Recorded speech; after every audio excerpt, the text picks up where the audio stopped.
Welcome to the channel. இப்போ நீங்கள் பார்க்க போகிறது வந்து கேரட் பீன்ஸ் கூட்டு. வாங்க பார்க்கலாம்.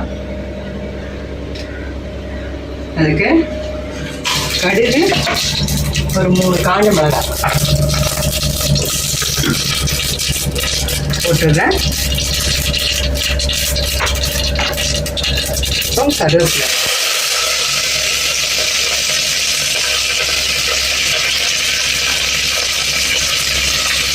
பெருங்காயம் கொஞ்சம்,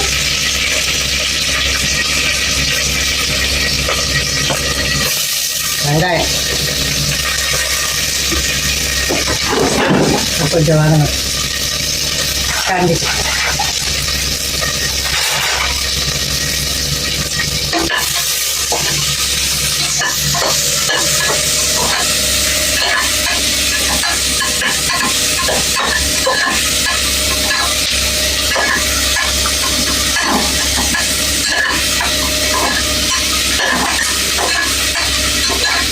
வெங்காயம் வதங்கிடுச்சு.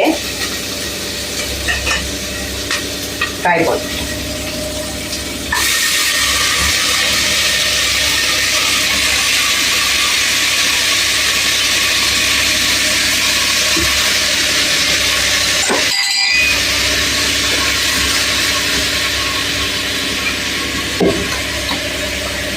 அதுக்கு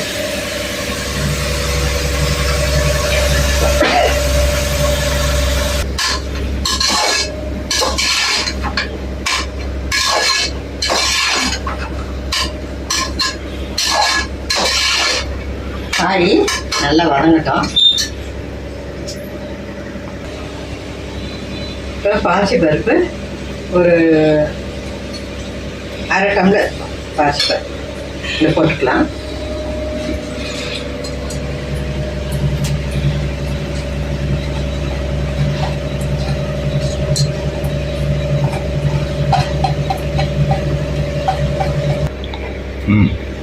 மஞ்சள் தூள் 1/2 டீஸ்பூன் போட்டிருக்கேன். அதுக்கப்புறம் சீரகம் வந்து 1 டீஸ்பூன் கிட்ட போட்டுக்கோம். இதுக்கு காரம் வந்து நாங்கள் வெறும் காஞ்ச மிளகாய் மட்டும்தான், காரம் வேணான்ட்டு நீங்கள் வந்து பச்சை மிளகாவும் ஆட் பண்ணிக்கோங்க. ஒரு 2-3 பச்சை மிளகாய் ஆட் பண்ணிக்கோங்க.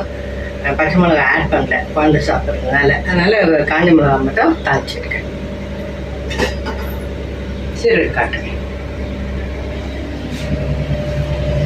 சீரகம் இந்த அளவுக்கு போட்டிருக்கேன்.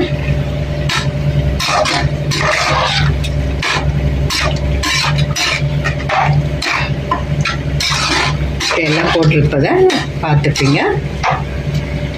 கொஞ்சம் தேங்காய் அரைச்சி ஊற்றிட்டு சால்ட்டு போடணும். பாசி பருப்புன்றதுனால நான் சால்ட்டு போட்டுக்கிறேன். சால்ட் வந்து அவங்கவுங்க எவ்வளோ அளவு பண்ணுறீங்களோ அதுக்கேற்ற மாதிரி. நான் வந்து 1/2 டீஸ்பூன் போட்டிருக்கேன். அவங்கவுங்க எவ்வளோ செய்கிறீங்களோ அதுக்கேற்ற மாதிரி போட்டுக்கோங்க. இப்போ நம்ம வந்து நான் வந்து மூடி வெயிட் போட போகிறேன்.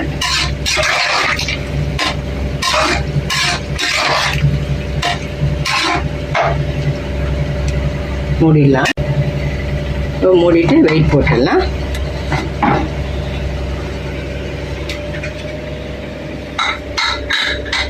இது வந்து ஒரு 4-5 சவுண்டு வந்தாலும் ஒன்றும் ஆகாது. அது சவுண்டு வந்த பிறகு நம்ம தேங்காய் அரைச்சி ஊற்றி கொதிக்க வைக்க வேண்டியதுதான். கூட்டு ரெடி ஆகிடுச்சு பாருங்கள். கிட்ட கொண்டாங்க பாருங்கள். நல்லா சூப்பராக வந்துடுச்சு. பருப்பு வந்து நல்லா மலர்ந்து வந்துருக்கு. அருமையாக நல்லா சூப்பராக வந்திருக்கு. இப்போ நம்ம வந்து தேங்காய் அரைச்சி வச்சுருக்கேன். இந்த அளவுக்கு இது ஃபுல்லாக போடணுன்னு அவசியம் கிடையாது, தேவைப்பட்ட அளவுக்கு போட்டுக்கோங்க. மிச்சம் வந்து நம்ம ஃப்ரிட்ஜில் வச்சோம்னா சட்னியை அரைச்சிக்கிறதுக்கு நமக்கு இதாக இருக்கும். சாப்பாட்டுக்கே துவையல் கூட அரைச்சிக்கலாம்.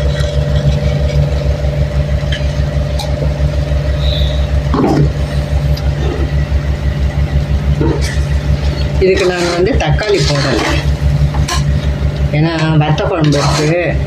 சரி, அதனால் தக்காளி புளிப்பு வேண்டாம் அப்படின்ட்டுன்னு போடலை. சூப்பராக ஆகிடுச்சு கூட்டு. இதை வந்து சுடு சாதத்தில் நெய் போட்டு சாப்பிட்டிங்கன்னா அவ்வளோ நல்லாயிருக்கும். இப்போ சமையல் பார்த்திங்கன்னா ஒவ்வொருத்தர் ஒவ்வொரு மாதிரி செய்வாங்க. ஏன்னா அவங்க அம்மாக்கிட்ட மாமியார்கிட்ட கற்றுக்கிட்ட பழக்கப்படி செய்வாங்க. நம்ம யாரும் எதுவும் சொல்ல முடியாது. ஏன்னா அது சின்ன வயசுலேருந்து வர ஒரு விஷயம். அப்போ அதாவது குழந்தை பிறந்தவங்க இருக்கிற வீட்டில் வந்து ஒரு மாதிரி சமைப்பாங்க. வயசானவங்க வந்து பல்லெல்லாம் இல்லைனாக்கா அவங்களுக்கு நல்லா வேக வச்சு கொடுத்தா தான் வந்து இதாக இருக்கும். அந்த மாதிரி ஒவ்வொரு ஃபேமிலிக்கும் அந்தந்த ஃபேமிலி டீனேஜ் இருக்கிறவங்களுக்கு நல்லா நிறைய நான்வெஜ் இதெல்லாம் சமைக்கணும். ஒவ்வொரு வீட்டுக்கும் ஒவ்வொரு மாதிரி சமையல் இருக்கும். அதை இப்போ எங்கள் வீட்லேயும் வந்து மாற்றி செய்கிறேன் அப்படின்னு சொன்னாக்கா யாரும் ஒத்துக்க மாட்டாங்க. எப்படியும் இதே மாதிரி தான், கொஞ்சம் டேஸ்ட் மாதிரினா சாப்பிட மாட்டாங்க. அந்த மாதிரி எல்லார் வீட்லேயும் அப்படி தான் அந்த மாதிரி செய்யணும். நமக்கு வந்து சரி இப்படி செய்தால் பார்க்கலாம் அப்படின்ற மாதிரி நம்ம நினச்சி செய்தால் தான் உண்டு. அதனால் வந்து சமையலுன்றதுக்கு எந்த ஒரு ஃபார்முலாவும் கிடையாது. நம்ம வந்து அவங்கவுங்க எப்படி அவங்க அம்மாக்கிட்டேயோ மாமியார்கிட்டயோ பழக்கப்பட்டு வராங்களோ அதுதான் வந்து சமையல். 2 குடும்பம் சேர்ந்த இதுதான் வந்து நம்ம வந்து சமைச்சு எடுத்துகிட்டு வரோம். அதனால் வந்து இப்படி பண்ணால் தான் நல்லாயிருக்கும், அப்படி பண்ணால் தான் நல்லாயிருக்கும்னு சிலர் சொல்கிறாங்க. அப்படி கிடையாது. அவங்கவுங்க வீட்டில் சாப்பிட்டு தான் நம்ம வளர்கிறோம். ஆனால் அதுக்கேற்ற மாதிரி தான் நம்ம சமைக்கவும் முடியும். இந்த வீடியோ வந்து பிடிச்சிருக்கோன்னு நம்புகிறேன். பிடிச்சிருந்தா லைக் பண்ணுங்கள், ஷேர் பண்ணுங்கள், எங்கள் சேனல் சப்ஸ்கிரைப் பண்ணுங்கள். அப்புறம் இன்னைய சாப்பாடு வந்து எங்கள் வீட்டில் வந்து ஒயிட் ரைஸு, அதுக்கப்புறம் வந்து கூட்டு சூப்பராக நான் நிறுத்திடுறேன். சூப்பராகிடுச்சு. தக்காளி வேணுன்றவங்க ஒரு மீடியம் சைஸ் தக்காளி போட்டுக்கோங்க. அதாவது நம்ம செய்து பார்த்துட்டு நல்லா இருந்தால் தாராளமாக செய்து சாப்பிடலாம். அப்புறம் இந்த பக்கம் வந்து வத்தக்குழம்பு சூப்பராக இருக்குது. அதனால தான் இன்றைக்கி நான் வந்து அது கரெக்டாக கூட்டு பண்ணேன். அதுக்கப்புறம் தயிர்